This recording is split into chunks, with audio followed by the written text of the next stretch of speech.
Tento podcast vôbec nebol plánovaný a vznikol spontánne tak, že na Medzinárodnom kongrese športovej medicíny ma šokovala jedna téma. Je to Rett syndrom. Tak pozerajte a počúvajte ďalej, pretože sa týka čoraz viac profesionálnych športovcov vo svete, aj na Slovensku. Hostkou tohto podcastu je doktorka Daniela Kňaze-Doležalová. Dobrý deň. Dobrý deň, prajem.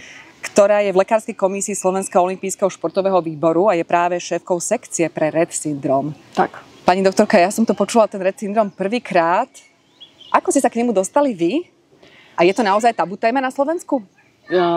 Už ani nie. Prvýkrát sa začal tento problém spomínať v roku 2014. Najviac sa tomu venujú Angličania v Oxforde, kde je aj najväčšie také výskumné stredisko. A vlastne jedná sa o syndrom, kedy prichádza k redukcii energetického príjmu športovcov, kedy majú oni nižší príjem ako výdaj. Zámerne. Niektorí zámerne, niektorí nie. Ide o to, že aký ten šport alebo ten dôvod, pre ktorý oni nepríjmajú tú potravu, sa jedná. Môže to byť buď ten zámerný, ako ste vyspomínali, je to buď kvôli trénerovi, že povie športovky si tlstá, mala by si schudnúť, alebo je to sponzorský vlastne tlak, kedy majú nejakú zmluvu so sponzormi, do tohoto sa nehodíš, na toto potrebujeme, aby si mala takú postavu. Takže tie dievčatá sú viacej na to náchylné, ale potom sú to aj športy, kedy je vlastne nutné mať určitú váhu, napríklad ako je box, spieranie, kedy oni musia si udržiavať tú váhu a teda aj chudnúť. Hej? Celý ten problém sa stáva takým začarovaným kruhom, kedy oni príjmú menej potravy, menej energie, ale výdaj majú veľký. Takže dochádza vlastne ku katabolizmu v rámci celého organizmu, kedy ten organizmus začne čerpať už z tých vlastných zásob a dochádza vlastne zrúteniu. Idú vlastne na dlh. Idú na dlh. Týka sa to aj slovenských športovkyň a športovcov? Zatiaľ sme ešte nemali nejaký vypuklý prípad, ale je stále tých športovcov viacej v rámci svetu a predpokladám, že sa to prenesie aj k nám, keďže ten športový svet je naozaj malý, kooperujú veľmi spolu a tie vonkajšie vplyvy sú naozaj rovnaké ako na tých zahraničných športovcov, tak aj na našich. Ten tlak na tých športovcov je asi všade rovnaký, ale tí ľudia, ktorí sa tomu venujú, tak pravdepodobne v tých vyspelejších krajinách alebo tých krajinách, kde majú väčšie finančné prostriedky a na ten výskum, aj na tú vlastne odsledovanie si tých športovcov, to začalo asi skôr. Takže tam z tých štátov, ako je Švajčiarsko, Francúzsko a Anglicko, začalo vlastne prúdiť už smerom aj k nám. Keď to tak laicky povieme, čiže je to nejaký profesionálny športovec, ktorý je menej ako by mal, že príjma menej potravy, cvičí tak veľa, že to proste nestačí, ten príjem potravy. Ano. Cieľ je, ako ste už spomenuli, lepšie vyzerať, dostať sa do nejakých tabuliek váhových. Je tam asi nejaký tlak biznisu, sponzoringu. Tak, trénera. Aj vlastne celého okolia, niekedy to je aj rodina. Vyzerať chudšie, lepšie. Chudšie, lepšie, lebo niektorí majú takú predstavu, že keď budú chudší, tak budú viacej vládať. Hej? Nie je to vždycky tak, samozrejme. Nemajú sa prežierať zase, ale ten príjem a výdaj musí byť vyvážený. Čiže je to ako anorexia? Alebo je to aj bulimia? Je to aj, že sa tej potravy zbavujú? Nie, oni sa nezbavujú. Oni len menej príjmajú. Čiže nie je to úplne že nechutenstvo z ich strany, ale môže to prerazť až do tej anorexie. Bulimia to určite nie je. Oni sa nezbavujú tej stravy tým, že zvracajú cieľene, ale je to vlastne... Ako si návodia to nechutenstvo, alebo to, že nepotrebujú prijať toľko potravy? Psychicky. Je to čisto len mentálna vec? Je to mentálna vec, hej. Je to mentálna vec, preto je to tam aj vlastne spolupráca už pri terapii je mentálny coach, jednoznačne, výživový poradca a psychológ. Hej. Tým, že sa tam pridružujú už ďalšie ochorenia, ako som spomínala, s tým gynekologické ťažkosti, kožné ťažkosti, býva tam rednutie kosti, keď už je to v takom horšom štádiu. Takže potom sa tam priberajú už aj ďalšie profesie, ako je urológ, gynekológ, ortopéd, vlastne tí už, ktorí sa zaoberajú tým, ktorým problémom. Vráťme sa ešte k tomu Rett syndromu, k jeho tej podstate. Koľko trvá ten proces, kým už to môžete označiť ako odborníci za Rett syndrom a kedy sa už začnú prejavovať nejaké, že telo ide na dlh? nejaké symptómy? To záleží od toho, že koľko ten športovec trénuje a teda akú má tú záťaž. Hej. Keď je to nejaký druhá liga alebo že to nie je úplne vrcholový športovec, tak to môže trvať aj niekoľko rokov. Hej. Keď je to nejaký vrcholový športovec, tak sa to začne prejavovať už v priebehu niekoľkých mesiacov. Lebo ten organizmus nie je zvyknutý na to, že má ísť na dlh. On má mať jednoducho nejaký príjem energie, ktorú spotrebuje a vytvorí si teda buď svaly, ktoré potrebuje, alebo už tú energiu vydá pri tom výkone. Šokujúce je, že ste povedali, že tam často aj tlak od trénera, čiže potom kto by mal spozornieť a byť na poplach, že ale veď tu už ideme proti tomu telu? No, toto rodič, je ten najväčší alebo problém. Kto? No, to je ďalší problém. U nás vlastne najväčší vplyv na toho športovca začína to už pri deťoch, hej? Lebo tie deti sú najčastejšie tým Aj vieme, že ovplyvnené. ten Rett syndrom koho postihuje vekovo? Je to nejako ohraničené? Začína to už v puberte, hej, okolo tých 14-16 rokov. Taký ten problémový vek, keď najhorší sa vek, riešia aj ako človek kedy vyzerá. vlastne sú zodpovední rodičia a tréner za to dieťa vlastne. A títo sú práve tí, ktorí by to na to mali upozorniť, ale oni na ňo vyvíjajú ten najväčší tlak. Hej. Čiže tréner, trénuj, makaj, daj nejaké výsledky a rodičia zase, však ten tréner ti nechce zle, pozri sa, koľko my do teba investujeme, aby si bola lepšia, alebo aby si bol lepší. Takže ten človek je totálne v začarovanom kruhu a ak nepovie niekomu, keď má toho mentálneho kouča alebo svojho ošetrujúceho lekára, toho športového, tak sa nemáme k tomu ako dostať. V tom Švajčiarsku bolo čo impulzom, že sa to vlastne stalo témou? Znížili sa im výkonnosti tých vrcholových športovcov a vlastne začali pátrať, že prečo. Prečo tí ľudia zrazu išli dole výkonnostne. No a zistili, že väčšina z nich mala tie psychické problémy, ktoré sa spájali potom už s tou poruchou príjmu potravy. Tá veková kategória je potom aj 20+, alebo 30+, sú to aj starší? Áno? Áno. Ono to príde náhle, ako do toho Rett syndromu sa prepadnú aj počas už dlhoročnej profesnej kariéry? Áno, pretože na toho športovca je každý rok vyvíjaný nejaký iný tlak. Či už tí sponzori, alebo je nejaká konkurencia v rámci tej svetovej elity.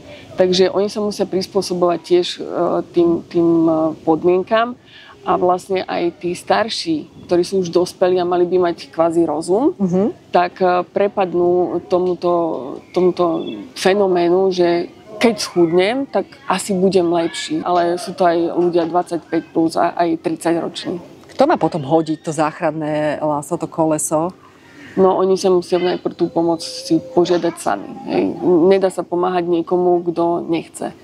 Takže v prvom rade ten človek musí sám sa chcieť dostať z toho a to okolie by si malo všímať. Ja si myslím, že v prvom rade by to mali byť hlavne tí rodičia, pretože je to jednak ich dieťa a mala by to byť pre ich priorita, aby bolo zdravé, keďže aj v rámci športu sa riadíme najprv tým, že ten športovec má byť zdravý a až potom podávať nejaké výkony a teda, aby bol špičkový.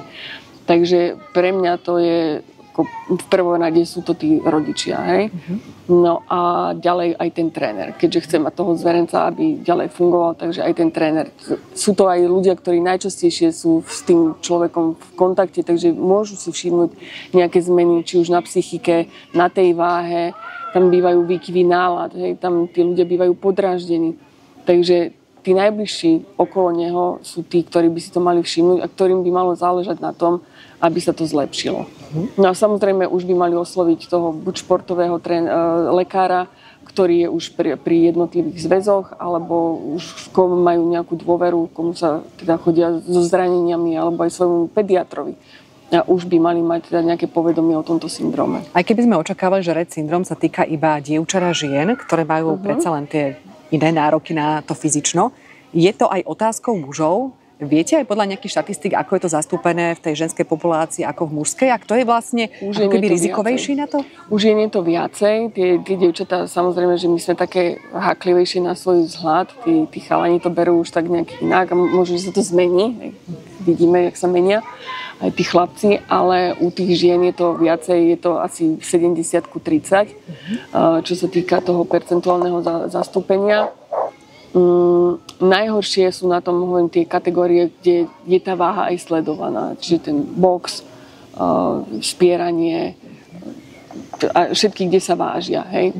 Aj gymnastika? Alebo aj gymnastika, áno. To ste teda dobre trafili. Gymnastika tiež. Lebo tam je to vlastne šport, ktorý ide aj o tú estetiku, takže oni si ešte dávajú aj na to pozor, že aby dobre vyzerali aj v tých kostýmoch. Napríklad aj krasokorčulovanie, čo je teda tiež také, že tam majú neskutočný výdaj a oni si dokonca ešte týmto uškodia. Ale skôr sú to takéto tie individuálne športy, kde je tá estetika. A tá ľahká atletika?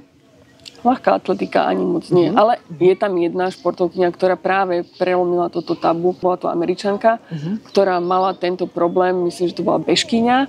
A tá vlastne na tlak to bolo sponzorov, začala chudnúť, začala mať ťažkosti a vlastne si to všimol tréner a potom rodičia a začali s tým teda pracovať. Tlak sponzorov si máme predstaviť, že to sponzor, ktorý sponzoruje oblečenia, ide o to, aby tá športovkyňa lepšie v tom oblečení vyzerala, alebo aký je? Áno, toto je ten tlak? Áno, sú to tí sponzori, ktorí sú na oblečenie. Povedia, že dobre, tak teraz si ešte tá tvár, ale už keď budeš tlstejšia, alebo do tohoto by si sa nám hodila viacej, keby si schudla a potom si rob, čo chceš, takže to je tiež ten problém. Tie zdravotné komplikácie ste už niektoré naznačili, keď to telo ide na dlh, čo to znamená. Poďme si to rozobrať bližšie. Ktoré sú to také najčastejšie symptómy, ktoré by si mali všimnúť aj tí rodičia, že niečo sa s tým dieťaťom deje a možno prepadol Rett syndromu? Takže najčastejšie, čo si aj hneď prvé by si mali všimnúť, tak sú to tie výkyvy nálad. Hej?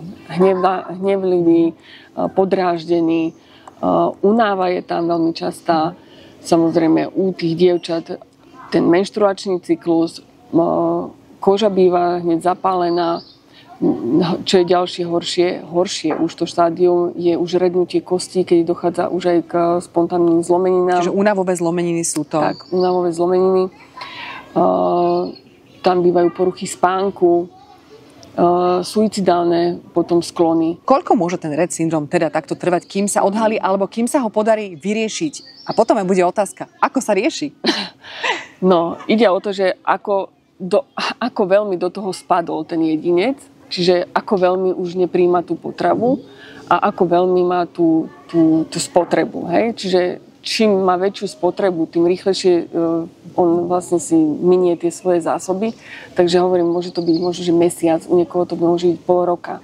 Záleží od tej záťaže. Potom sú aj takí, ktorí to neriešia, alebo že idú takým nejakým udržiavacím tempom, ale sú už na tom zle, kedy dochádza už potom k rozvratu vnútorného prostredia. Môže tam dojsť k poruche pečení, poruchy obličiek, srdcové sú tam aj, bohužiaľ, aj úmrtia.